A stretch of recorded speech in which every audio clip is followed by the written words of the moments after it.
Alright, it's still running, guys. This is Brother Mikey on the energetic form. See it? See it, all you skeptics? Look at it. Now I'm going to unplug it. What is it? It's elephant tracks is what it is. See my batteries? Here they are. Here's my motor charger, if you want to call it that way. Now I'm wasting all kinds of mechanical energy, and I'm thinking all day this thing's running. I'm thinking, oh man, I gotta get that off there. I gotta put my, I'm gonna put my hub back on there. It goes right on there. I bought it specific for that. And then I'll put me a little paper plate or something on there with some magnets and put a whip out the regen coil, a little one, on my big winder. But look, I got to turn off for a second, right? See my my discharge 24/9 in my recharge battery. So basically 3/4 of a charge here and a half a charge here by the time it settles in. So you guys can figure that one out. Come on. In other words, I'm going to be able to charge this pack up 3 more times. And that ain't supposed to be. I'm only supposed to charge it up 1 more time to get the power out of these two and put it in that one. You know, the theoretical passing of power from one set of 8 batteries into 4 here, and then do another 4 later. And you gotta wait. When you do this experiment, and this is a cool experiment, it's the beginning, then I can take this and burn some on this inverter. And I'll burn some, and I'll use the watt-hour meter here in a little bit, not now, but in the few videos to come. When this is charged up more, I don't really know where I want to stop with this. It's only half charged, so I guess that's about right. What am I thinking? No, that would be, wouldn't it? That would be almost a direct. If that's only a half a charge, excuse me, and this is 3/4 of a charge left, then it would be 1-to-1. It would be 1-to-1 for now, until my batteries get conditioned better, which is pretty good. Now if I put a little whammy bar on here with some magnets and take that energy and do a regen acceleration and send it back to the, and put that into the battery. See, this is barely warm. Still wanted to point that out. There's hardly any heat at all to that. When you tweak that back plate, and you're not loading this, right? And there's a lot of torque on this shaft. You're gonna have to turn a decent plate to get any torque on there. I could put a 6 or 8 inch plate on there with some 5 or 6 or 8 magnets, little ones on there, and do a couple of coils and charge that battery up so fast it would make your head swim. It would. And 10 hours I could charge that up instead of 20. That's where I am. I'm about at something around the 15-20 hour mark, I forget. I started out at 4 o'clock in the morning yesterday, so at 4 o'clock it'll be 24 hours. So yeah, it's just a conditioning, really, a battery conditioning test run, and I'm just showing off my motor, how I did adjust it, and how it's not warm, and how it responds in the meter. Well, the next step, like I say, would be to take this red leg and power it with a booster so this stays at 14 volts, because right now my differential under load is getting smaller, which is harder. Like for instance, here's my differential. Let me swap these around. Put that one there. Here's my differential voltage. Look at that. But under load, it's even less. See, and I'll flip it back on. Okay. That's my differential, and that's my run pack battery, and this is my differential voltage. Not very much over and above, so that makes it a little harder to charge a 12-volt battery when your differential isn't even that much, so enough to charge it all the way up. You're just depending on the spike, but maybe that's enough. I don't know. Excuse me. What it does make me want to do is take put a paper plate with magnets on there and feed the impulses that, you know, make sure that the coils are long enough, like I always do, and make it accelerate under the load, and just little ones, and then dump that to a cap and have it 8 pulses a second or something, like Peter Linderman's battery chargers do. They give 8 pulses a second, and that would add to the radiant already that's going into that battery pack. But anyway, that's where my voltages are. That's my differential. And see, the run voltage, see, this is where I'm wondering, maybe I need to dump it now, you know. Let me get the voltage back over here on this. Okay, now that's the battery voltage right there, and while it's running, it's right on up there. See, watch. So we're only a few points above on the motor's ability to, in this particular case. Now, my motor might not be very efficient, although it does well. It's a first start. I didn't do like the other guys did. I had 20 gauge wire at the time, so I thought I'd try it. But I was very well pleased. Now, last year I had a booster, and I was powering this leg at 1475 and 15 volts, and it worked good with that. I remember that. This discharges quicker than if I had that booster, and so I got some boosters coming that are not the non-isolation type. The other one was isolated.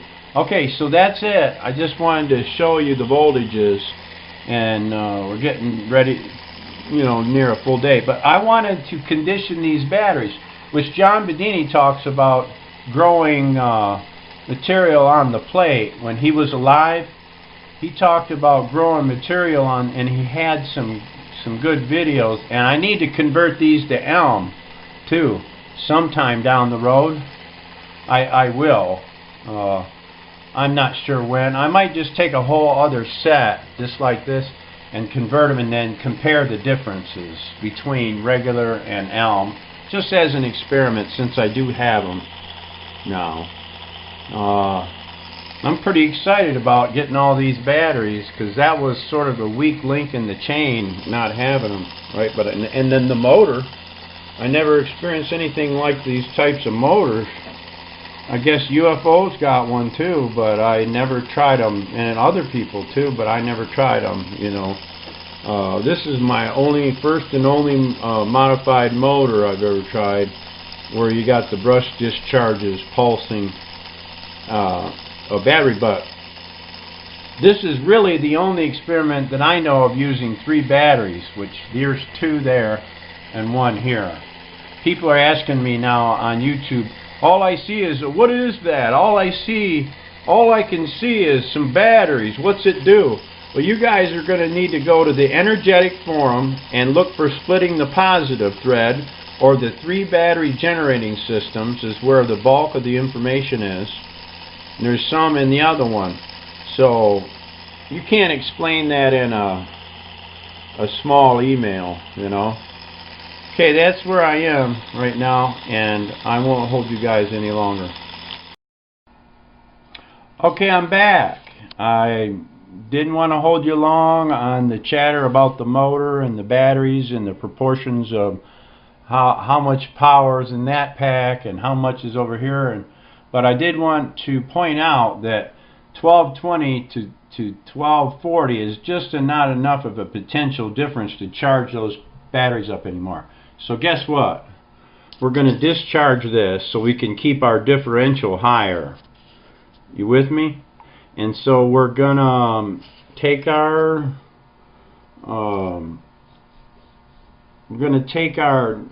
900 milliamp load, which is this light right here with the LED bulb in it. That's the LED bulb right there.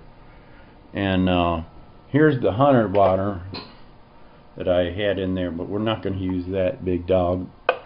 That's too excessive. Alright, so we could get away with it, but I want to burn the watts right around in the right C range, and then let you see show off the new meters, right? The little $8 meter cost a fortune, right? Those batteries are $1,200, and let's plug it in right here, and we'll get it running. It's 2 watts. Well, that's right. I'm supposed to learn how to clear this thing. I got 2 watt hours. How do you clear that thing? Let me push this button over here. It can't be that hard. Sorry, guys. I'm getting ahead of myself. You push that button, and then the light goes off. You hold it. Then you push it again. I guess, and hold it. And that's it. No.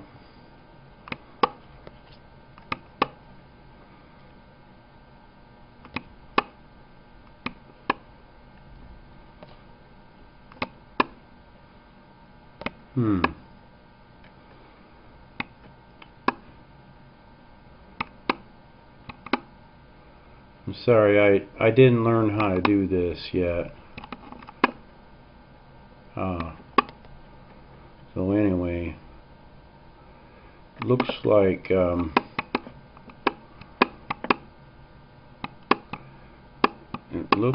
don't know what I'm doing here, huh? Here, let me just take this off for a second, and we'll count that out, I suppose, and we'll put it back. Okay, it's 2 watt hours on there. We're going to have to remove that until I read the book, so we got to take that off. All right, so that should read 0, and no worries. It's not that accurate counting detail, anyways. I just want to burn some watts here, and I'll give you an accurate reading. Here's the light, and there's the 1 meter. It says it's 12.23 volts, as you can see, and wow, 940. So it's a little higher than I thought. These meters are accurate. And there's my cheapo meter. I'm going to buy some better meters. That's ridiculous. And all these plugs are wobbled out. These cheap-ass Chinese chicken shit. That's what I call it. That's all. The holes are all wobbly. I just bought them a few months ago. So I learned something the hard way. And I'm sure everybody else too. So I'm going to be looking for a little bit better without buying a $400 fluke. These were only like $8. Maybe there's an in-between, huh? Something that don't break the prongs off. And those little cheap leads are worthless on there. So I got to find me some couple of good meters. I want to just go ahead and buy the meters, also the panel meters that have 5 places on them, so that you can get a better readout as it's. So I'm just going to come back later and find out what my watt hours are, and I want that to go down to 10, 40, or 10. Yeah, that's where I've been stopping, is like 10.5 volts, and then it'll resettle up to 11 something, and then I'll start charging again. So we'll find out how many watt hours that is in that battery. Now if it's half full, like the meters read, each one of these has 210 watt hours in it. So that would be just two of these batteries would be like half. That would be theoretically, we'll find out, when this burns down, it should be reading like, I don't know, is that right? It'll be, would that be right? I don't know if I'm thinking right. It would be half of 840, so it'd be 420 watt hours capable in that battery. And that battery was dead. I took that thing down to 1040, and now I got half a charge in there. And this is showing, look at that, it's coming up. This one here is showing that it's got darn near 3/4 of a battery left. The big one. So we're going to see.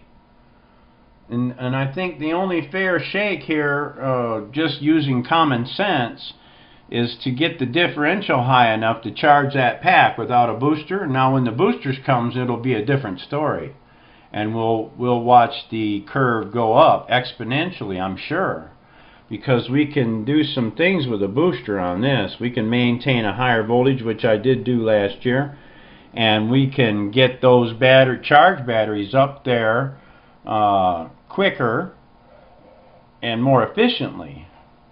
Now that's the right word for it. But even at the lower efficiencies, we're doing quite well with that transient spike in there, which is fine. Alright, so I'll come back, and looks like we're in for the long haul to get half a battery. This is supposed to be worth a half a battery when it's at 1220. And half a battery should be 420 watt hours. So I guess we're looking down the road a ways. Well, how many hours would that be running this light? And then of course by then we'll have to go, when we get it down low enough, we'll have to go back to generating again. Alright, so it's going to be a while. I'll pop in now and then to show you how many watt hours I've gotten and so on. Alright, talk to you guys later. I'm using that little cheapo inverter, which is fine. It's barely warm, only using 11 watts, 10.9 watts, and we've only used 3 watt hours so far. I mean 1 watt hour, or it was teetering on the edge, but we got a long way to go. We'll see you after a while. Alright, I'll be back. This is Brother Mikey on the Energetic Forum. Look up the split positive if you want to understand what's going on. It's too complex to just spiel out one sentence. You big boy scientists out there ought to know better than that.